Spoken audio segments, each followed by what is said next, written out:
On March 25, 1941, the Tripartite Pact was signed under the leadership of Prince Paul, causing Yugoslavia to join the Axis powers. However, the Yugoslav people did not want to be aligned with Germany, leading to a revolt. The revolt overturned the standing government, installed Peter II as their new king, and renounced the terms of the pact. To force compliance, Germany invaded on April 6, 1941. By the 17th, Yugoslavia was conquered. Even though the Axis powers were defeated in 1945, the strife between the different people groups prevented the Yugoslav states from reuniting after the war. On July 20, 1917, the Declaration of Corfu united the nations of present-day Slovenia, Croatia, Bosnia and Herzegovina, Serbia, Montenegro, and Macedonia into the Kingdom of Serbs, Croats, and Slovenes under the leaders of Serbia. The idea was to unite all Southern Slav nations. On December 1, 1918, after World War I ended, the Kingdom of Serbs, Croats, and Slovenes became an independent nation. In 1929, the name was changed to the Kingdom of Yugoslavia. The uniting of these nations brought up old tensions between the ethnic groups because of the ethnic, religious, and cultural differences. Germany invaded Poland in 1939, starting World War II. From there, he went on to conquer Denmark, Norway, Belgium, the Netherlands, Luxembourg, and France. He wanted to secure the Balkans, so in 1941, the Axis forces, Germany, Italy, and Japan, offered Yugoslavia to join the Tripartite Pact. The Axis forces wanted to use Yugoslavia's railroads to transport German soldiers to Greece in order to invade.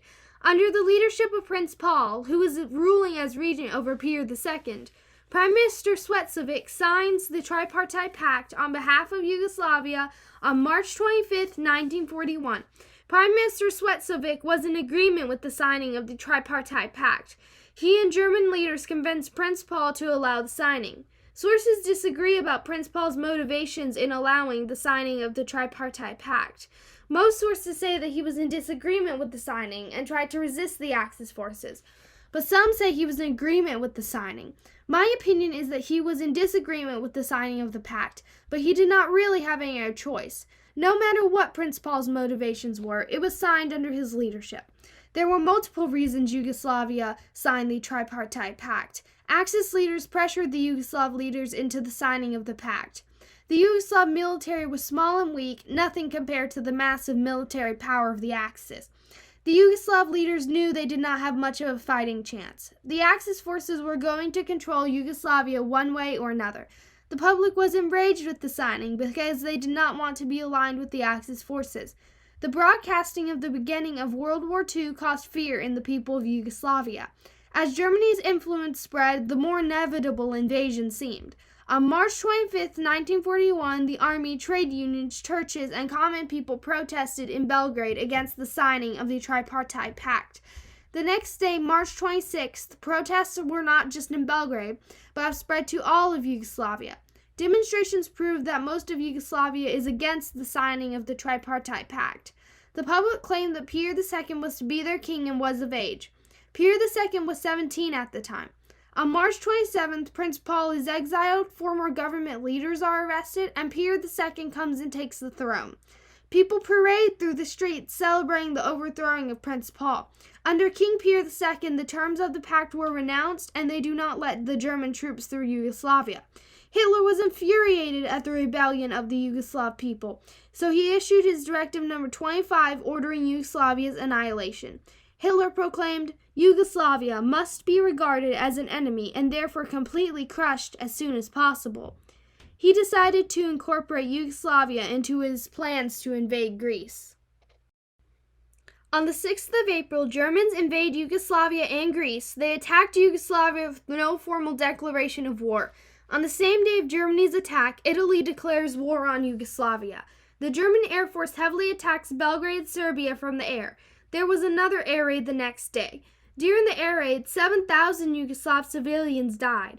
The air raids terrorized the Yugoslav people. The Yugoslav Air Force was no match to Germany's massive air force. The German Second Army advanced from Austria and Hungary towards Belgrade.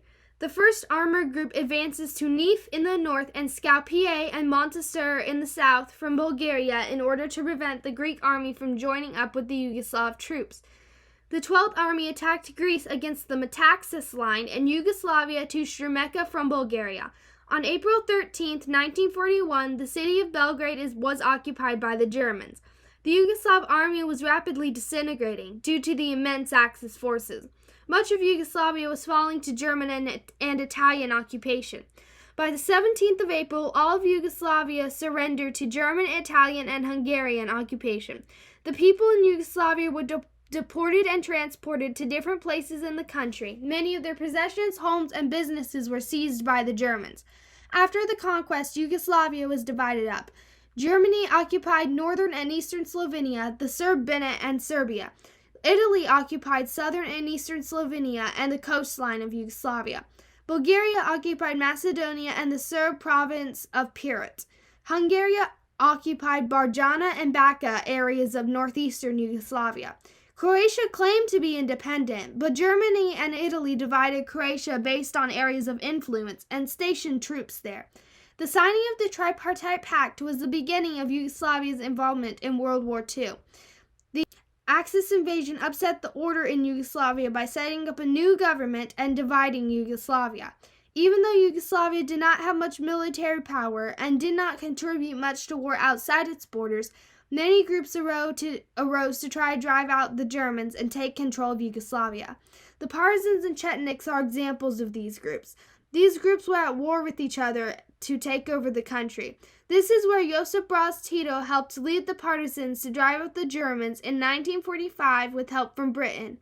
People began to sympathize with Tito, even though some disagreed with his communist ideas. They liked him for driving out the Germans.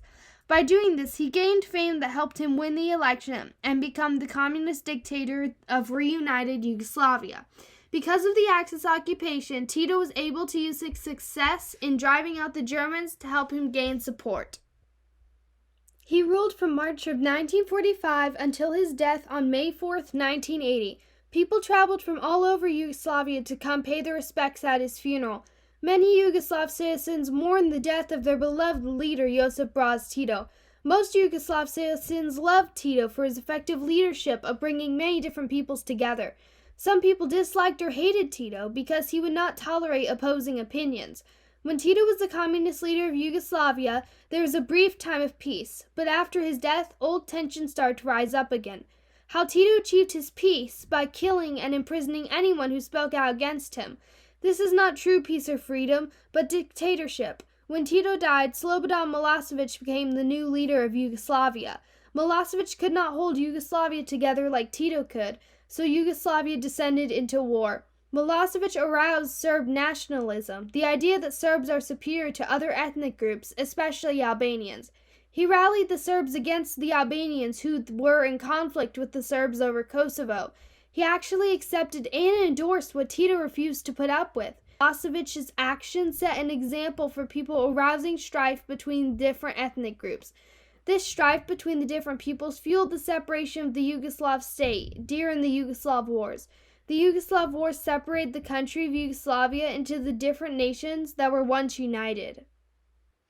In conclusion, on March 25, 1941, the Tripartite Pact was signed between Yugoslavia and the Axis forces.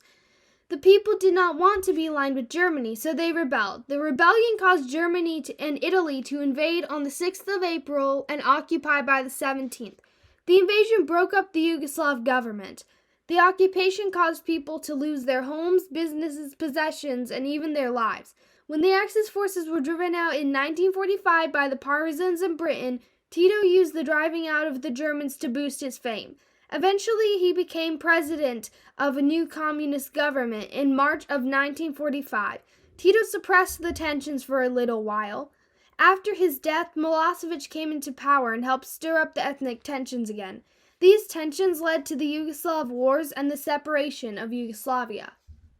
Despite the pre-war unity, no one person rose after Tito to reunite all the nations, nor did any one nation have the military strength to forcibly unite. To this day, Slovenia, Croatia, Bosnia and Herzegovina, Serbia, Montenegro, Macedonia, and Kosovo remain impoverished and separated because of the strife from ancient times that surfaced because of the events that followed the signing of the Tripartite Pact.